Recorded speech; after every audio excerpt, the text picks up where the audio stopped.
What would you do if God asked you to give up the very thing he promised you? Hey, everybody, welcome to Frontier Deliverance Daily Bible.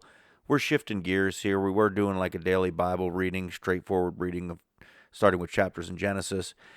And now we're going to shift gears. We're going to ask a reflection question, and we're going to give a summary of the chapter, and then I'm going to give some interesting facts about the chapter. So it's just going to take a few minutes, and I invite you to join me here in the mornings when this launches on Spotify or Amazon or wherever you stream your music from.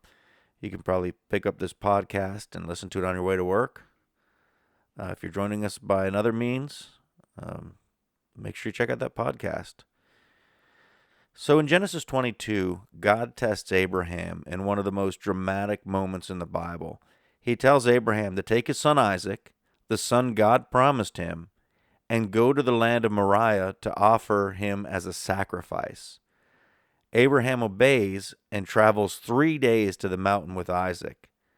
So imagine he's this isn't something to spur the moment. Like, he's having to think about this the whole time he's on his way out there over 3 days. Like, I've waited my whole life for this son, and now I'm on my way to have to sacrifice him. So when they arrive, Isaac notices something is missing and asks his father where the lamb for the sacrifice is. Abraham answers with faith. He says, God himself will provide the lamb. So Abraham, he prepares the altar, raises the knife. An angel of the Lord stops him at the last moment. God declares that Abraham has shown his faith and obedience. Then Abraham looks up and sees a ram caught in a thicket by its horns. He offers the ram instead of his son. So think about that. Abraham had faith. He knew that God would provide the sacrifice. He just wasn't sure if the sacrifice, he thought the sacrifice was going to be his son. But here along comes this ram that's stuck in a thicket. Because of Abraham's faith, God renews his promise that Abraham's descendants will be as numerous as the stars in the sky. So let's ask another question here. Is there something in your life that God might be asking you to trust him with completely? And that's tough to do, because sometimes we're afraid that if we open ourselves up completely to what God wants us to do, it might not exactly align with what we want to do. So think about that. Is there anything in your life that God might be asking you to trust him with, and you're not quite completely trusting him with that? And I'm sure all of us have numerous things that we can answer yes to that on. There's some interesting facts about the chapter.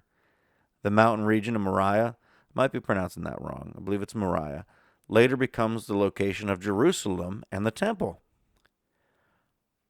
Isaac carrying the wood for the sacrifice parallels later imagery connected to Jesus.